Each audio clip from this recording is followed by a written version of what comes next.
Hello and welcome to my first ever reading log video, and this is going to be my log for May 2023, and I'm going to go over everything that I read in this month. I read a total of, I think, if you combine the omnibuses into separate volumes or then count them as one, I read about 24 volumes this month. If you don't separate the omnibuses, it's about 21. But anyway, I'm going to go over everything that I read in the month of May. And the first thing I read this month, which I read on the 1st and 2nd of May, is Mermaid, Chaos and the Town of Sand. This is a 2-in-1 omnibus of this slice of life coming of age josei series about a 12-year-old girl who moves to her mother's hometown next to the ocean where there's rumoured to be mermaids. And she believes in mermaids because she was saved by one when she was like 4 years old and she fell in the ocean. So her and her dad and mum have been divorced, and her dad and her have moved in with her maternal grandmother in this town, and it's like a coming of age slice of life josei series. I really enjoyed this one. The art style is simple, but I liked it.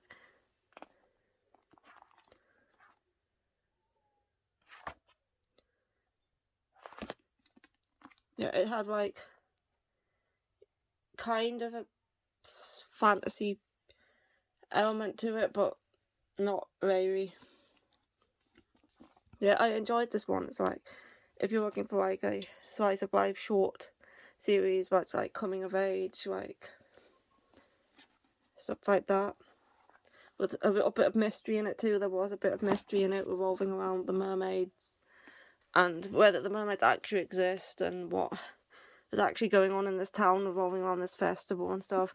So if you're looking for a slice of life coming of age series with some mystery elements, I would recommend this one. It was good. And I do believe I gave this one like 7 out of 10. The next thing I read this month is the first volume of a new seinen series called Call the Name of the Night. And what drew me to this series originally was this cover. This is a very nice cover. This is like a fantasy slice of life series about a little girl. I think she's 9 or 10. Yeah, about 9 or 10 years old. And she has this like disease where she calls the night to her when she's stressed or panicking or like anxious. She'll call the night to her and everything will like turn to darkness. And she's living in this like wizard's. He's like a doctor, but he's also kind of a wizard. And she's living in his house so he can try and find a cure for her. So the first few chapters are just like slice of life moments between these two and what they do in their daily lives, and then in the later chapters there was another character introduced who tried to like mess with things a bit. And the art style in this one is very nice. Such nice art. This is a good slice of life fantasy with very good art. There was a few confusing moments, but not too bad. So yeah, I really enjoyed this one. I haven't actually given it a rating yet, as I've only read volume 1, and I don't tend to give series ratings until I get further into them, unless I really didn't like them. So yeah, I haven't rated this one yet, but the art style was gorgeous, and it was a very good slice of life fantasy, and I thoroughly enjoyed it. And I definitely will be picking up more. I read this on the 3rd, by the way, the 3rd of May. On the 4th of May, I actually read 2 volumes because both of them weren't that long. It's unusual for me to read more than 1 volume a day because I have a short attention span and I can't just sit and read for hours because I'll get fed up and want to do something else. But these 2 were quite short, like not very wordy, so I did manage to get them both done in one day. And the first was volume 3 of In the Crater Moon at Dusk. It's a high school shoujo series. I enjoyed this one quite a bit. Again, since I'm not that far into the series, I haven't given it a rating yet, but it'll definitely be somewhere around the 7-8 mark.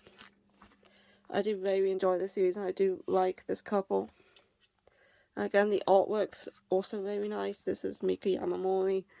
She did Daytime Shooting Star and Tsubaki Chow when we planet. I do like her artwork, and I do tend to like her stories as well. This one's no exception. I really enjoyed this volume of In the Green Room at Dusk. And the next one I actually read on the 4th was Raiders on Top Volume 3, no, Volume 2. Raiders on Top is a smutty josei series under the Steamship imprint. So yeah, it is rated 17+. There's not that much like smut going on as of yet. They're still yet to really go all the way. But this is a good series. I do enjoy it. It's not my favourite Steamship title. There is like at least like 3 other steamships which I like more than this one, but this one is still enjoyable. It's about a girl who wants to be the dominant one and the guy who wants to be dominated.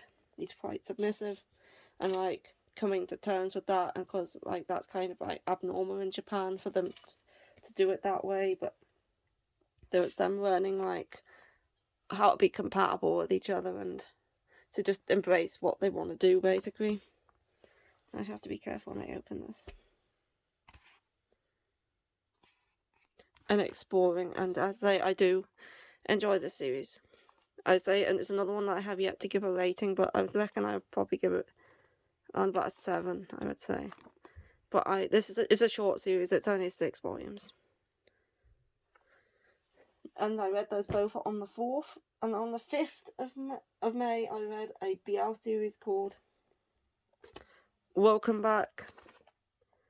And now I did learn how to pronounce this, because when I hauled this, I called it Areola. I've since learned that it's not a nipple, it's Oreo. I have no idea what that word means, but apparently that's how it's pronounced.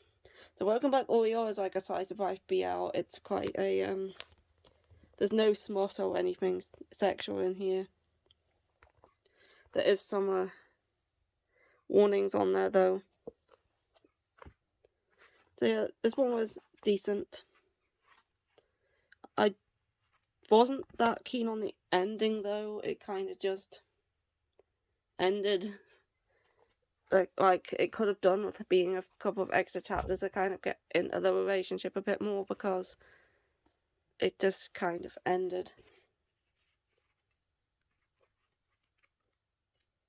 I wanted to see more with these two. Like there was an extra chapter afterwards which like showed them a bit further on in the relationship, but I don't think it was enough. I would have liked to have seen more in between. Like, well, how many chapters does this have?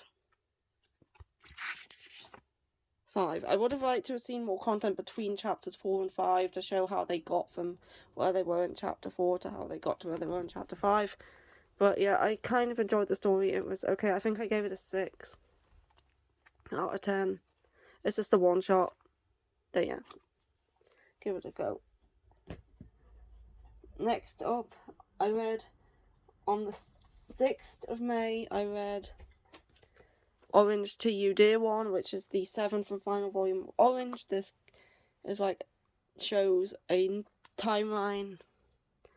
Like, it kind of goes more into details about the letters. Like, in Orange, you know that they all receive letters from their future selves telling them to save this boy in their class, Kakeru, who's like planning to kill himself, and they've like in the future he's died, and they regret their actions and they want their past selves to try and save him, so they send the letters back to like instructions and stuff to try and help Kakeru.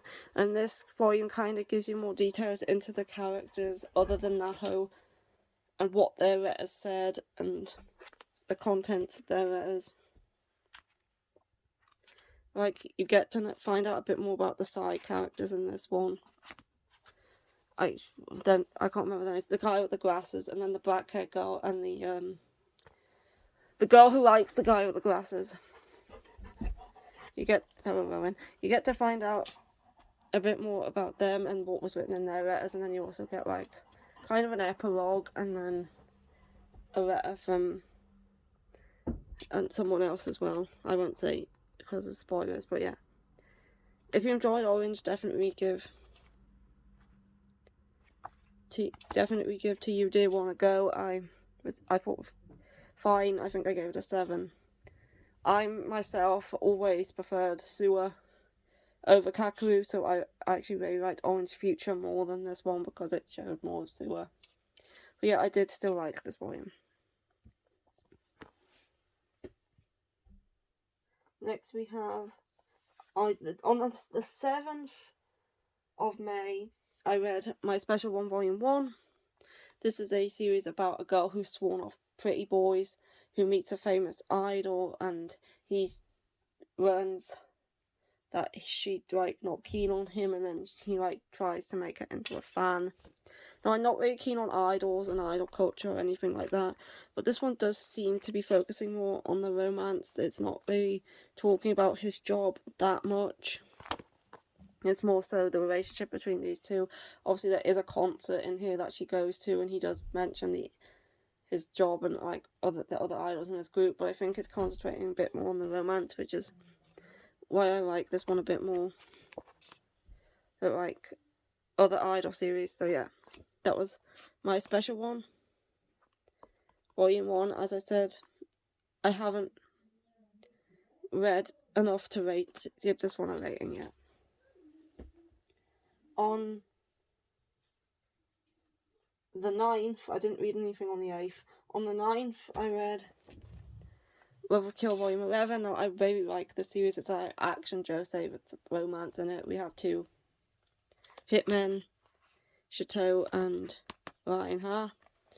And this is continuing, obviously, where the previous volume left off. I obviously can't really go into any details because this is so far into the series. I definitely give this series an 8. Because there's only 2 volumes left. It ends at volume 13, so I can't really go into any details about this specific volume because lots of spoilers. I think this one had a little bit of a backstory for Ryan in it and stuff, so yeah. It was another great volume of Overkill, as that I can't say too much about this one without spoiling it.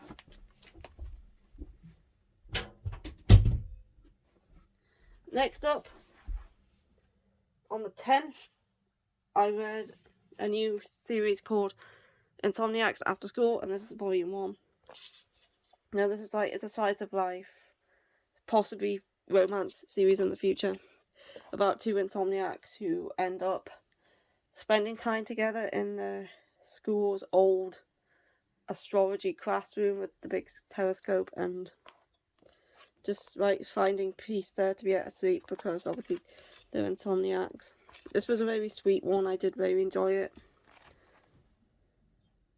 Following these 2 as they like spend time together in this like room and also outside, and like open up to each other about their insomnia and stuff like that. As I say, it's still a volume 1. I haven't rated it yet, but I did definitely enjoy this one, and I'm definitely going to be picking up more. I also would like to check out the anime for this one too, but it is on High Dive, which is a platform I do not have. So I might have to like get a free trial of High Dive just so I can watch this. There's a couple of other things I want to watch on there too, so I might maybe get it for the month and then like cancel it at the end of the month. After this finishes airing, of course, because it'll take longer than a month if it's still coming out. So yeah, I really like this one.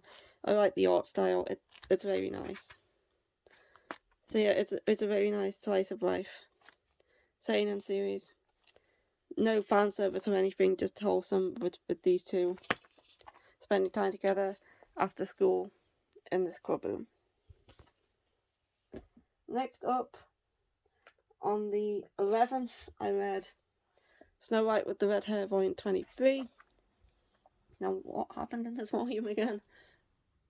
as I say, this is volume 23. I can't maybe go into too much detail again. I much would love have killed because this is so late in the series, but this is like continuing on from the previous, like volume 22 was kind of ending an arc, and then no, volume 21 was like ending an arc, and then volume 22 was like starting the new arc, and this is like continuing with that.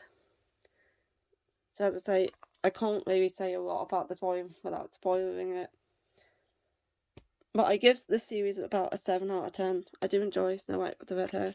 It's slice of life fantasy with like some romance and sometimes action going on as well. But majority of the time it is like a slice of life, slow fantasy series. So that's Snow White with the Red Hair, volume 23. And on the... I didn't read anything on the 12th.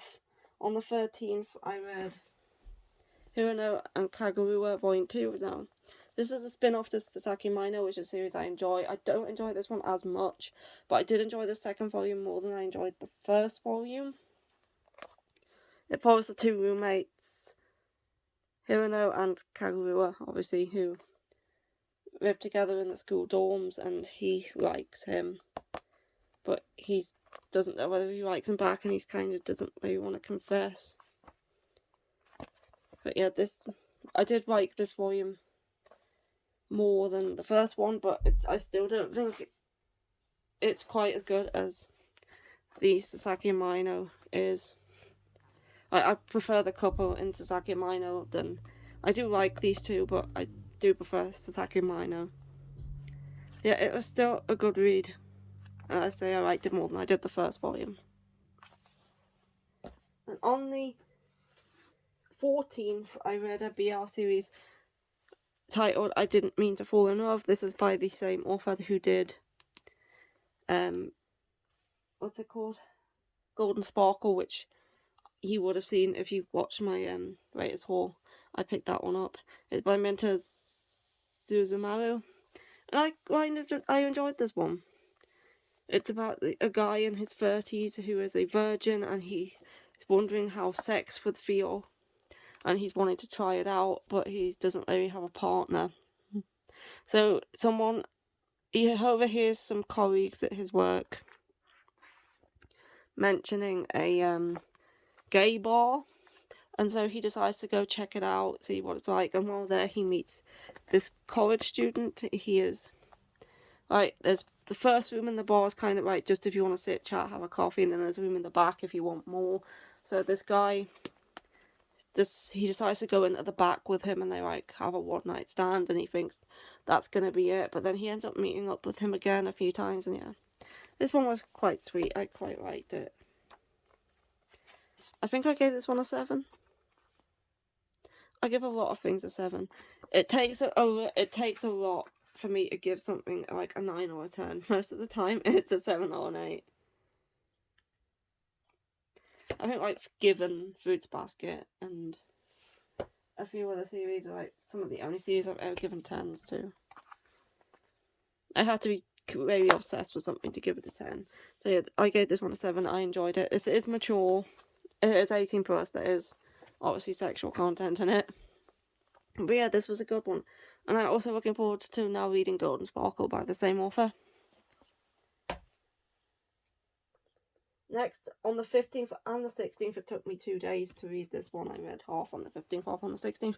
I read The Dragon's Betrothed by Meguru Hinohara, and I had high hopes for this one because it's by the author of Therapy Game, and I love Therapy Game. It's one of my favourite BL series. It's I think my 3rd or 4th favourite BL. I absolutely adore Therapy Game. So when I saw this one was coming out in English, I was excited because I was more from the author of Therapy Games. But then I read this and I was kind of disappointed. I did like it. I will be picking up more volumes, although Volume 2 is going to be the last one for a while because I don't even think Volume 3 is out in Japan yet. This is a very slow releasing series. So yeah, I did like it, but it just wasn't on the same level as Therapy Game for me. I liked Therapy Game a lot more. We follow this guy who moves back to his hometown, where he finds out he's betrothed to this dragon god, who's been waiting for him for all this time because his grandmother promised him to the dragon god so they could get married. So yeah, I did enjoy it. I found the dragon god to be kind of silly. He wasn't serious at all. He was like very childish. He's very like ignorant about everything, and I wasn't really keen on that. But I do think they are cute, and I will be reading more. This series is rated mature, but this first volume has no like sexual content in it at all. But obviously, we'll be getting to that as the series progresses, obviously. But yeah, I did like it enough to get more of this one. I think I gave it a 6. Just mainly because of how disappointed I was that I was just trying to compare it to Therapy Game and it just wasn't Therapy Game. So yeah, I was a bit disappointed by it, but I will be getting more. On the 17th, I read something that I actually very, very liked. I read The Eccentric Doctor of the Moonflower Kingdom Volume 1. Now, I love this. This is like, it's a shoujo fantasy series that follows, I forget her name. But it follows this girl here who is a doctor, and she's like one of the only doctors in this kingdom who knows how to suture, like stitch people up. And this guy's, he is the prince. He's one of the princes, and he's went on a journey, and his friend ended up getting shot with an arrow or hit with a sword. Or both, I can't quite remember which one it was. And he needs his friend. He hears rumours about her, and he takes his friend to her, and she stitches him up, which is something he's never seen before. So he ends up deciding to take her back with him to the capital, so like she can help him advance his status as the prince, I think is what he's after. But yeah, I really loved this one. I thought it was so good. It reminded me a bit of the Apothecary Diaries, and also the setting also reminded me a bit of Raven of the Inner Palace as well.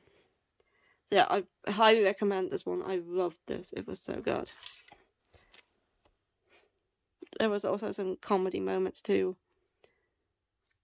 like with the goats when he ate the goat's father and decided he needed to atone for it by adopting the kids. Yeah, I really loved this one, and this is one that I would highly recommend if you like fantasy series and you like the Apothecary Diaries. Yeah, this one was great. Now, after that, on the 18th, 19th and 20th, I read number 6, volumes 4 to 6, the omnibus, volumes 4 to 6. So yeah, I read like a volume of this a day. I already saw the anime for this one. The anime's very good too. Like, it follows it quite well, other than I've heard that the manga has a better ending than the anime did. So yeah, I enjoyed this volume. This is it's like a sci-fi dark shoujo series about a utopian city which is holding dark secrets, and Shion and Rat, who Rat is trying to like take down the city, and Shion used to live there, but because he helped Rat when he was a child, he was kicked out of like the higher up quarters and put to like the lower class quarters, where he then is charged with a murder he didn't commit, and he's forced to leave the city, and he's living with rats in like the slums outside of the city, and they're learning secrets about the city. And this was a good volume. I did like this volume more than the first volume. The first volume like set everything up, and now we're getting into some very good action and infiltration, and yeah, I do like number 6. And I am looking forward to getting the third volume. I could have picked it up in London, but I decided not to because it was expensive in Forbidden Planet, and I already bought loads. So yeah, I will be getting it at some point though. There is some nice cover pages in these releases too, like at the front and stuff. Yeah, I enjoy number 6.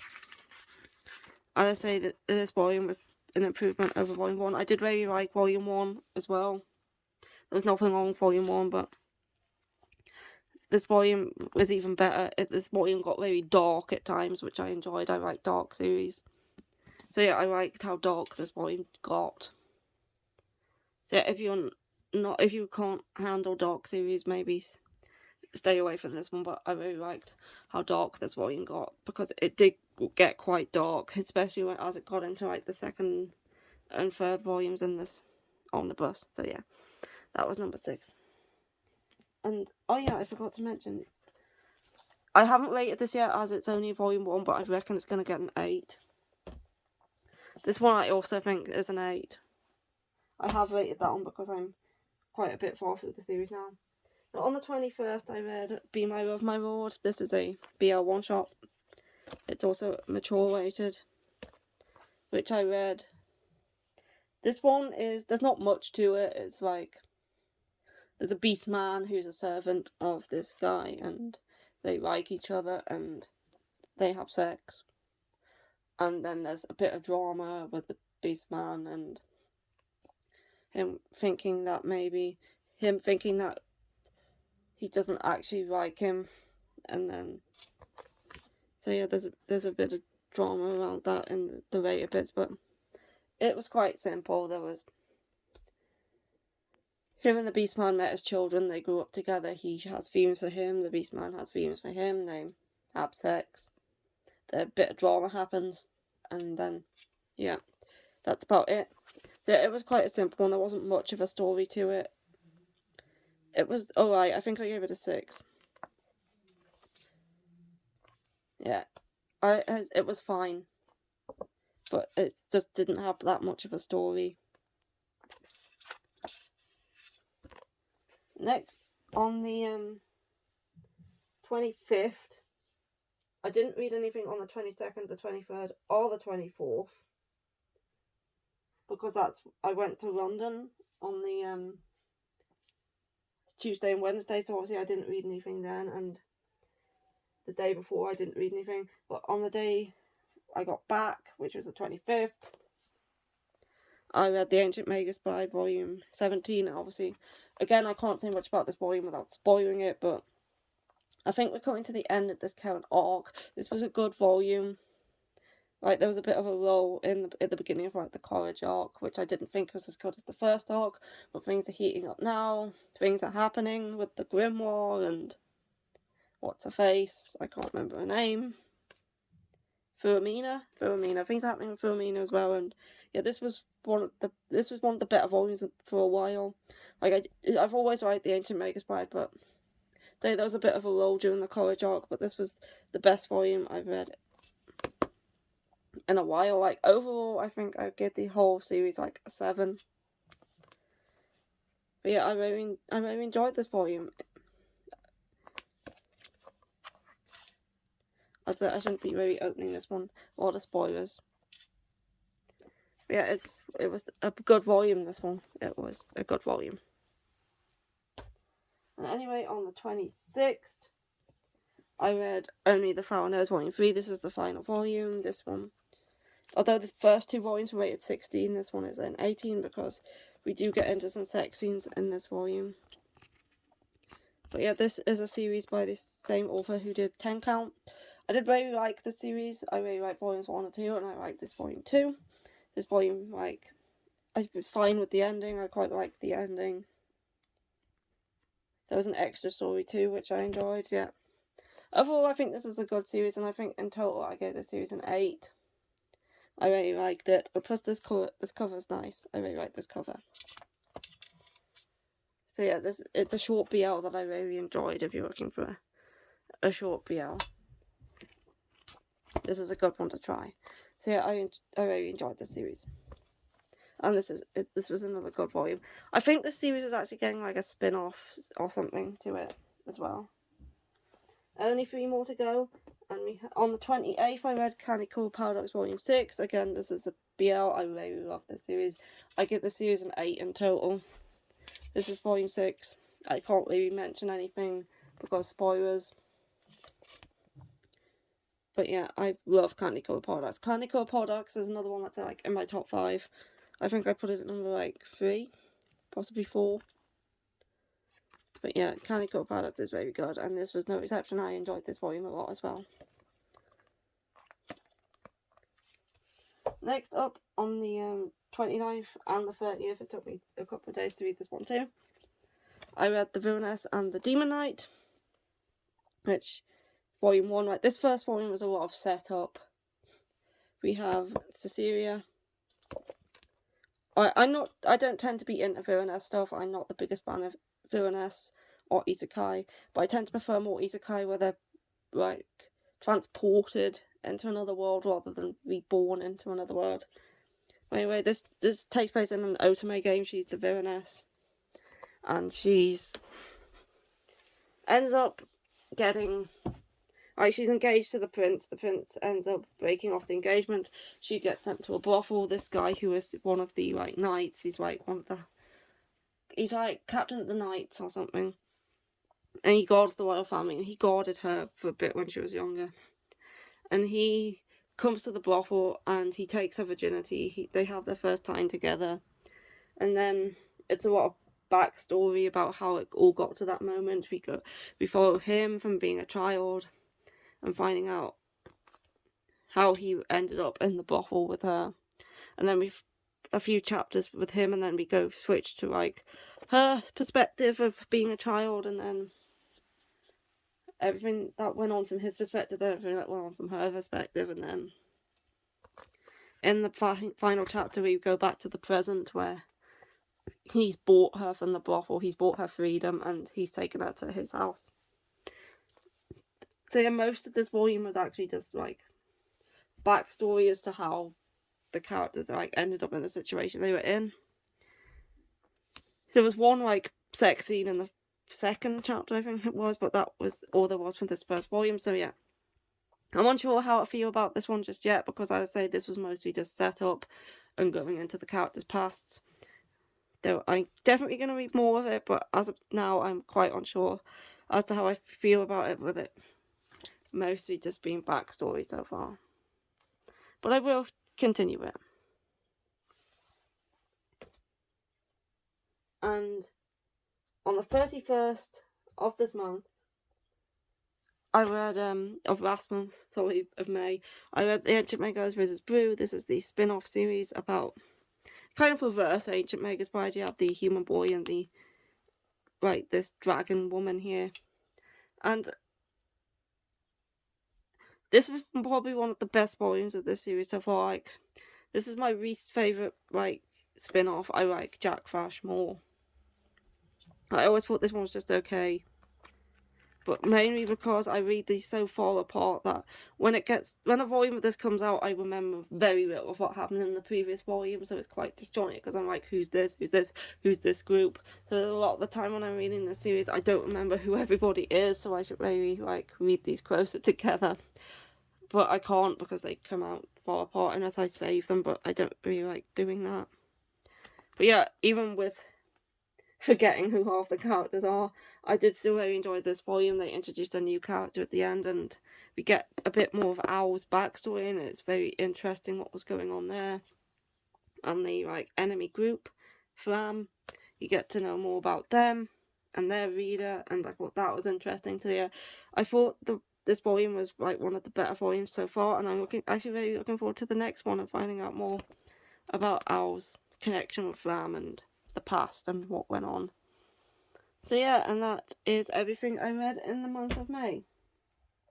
This was my first ever reading log. I'd never done anything like this before, so I hope you enjoyed it, and I'll definitely be doing the one for June. I've already started writing down what I've been reading, and I'll see you again when I do another video, and goodbye.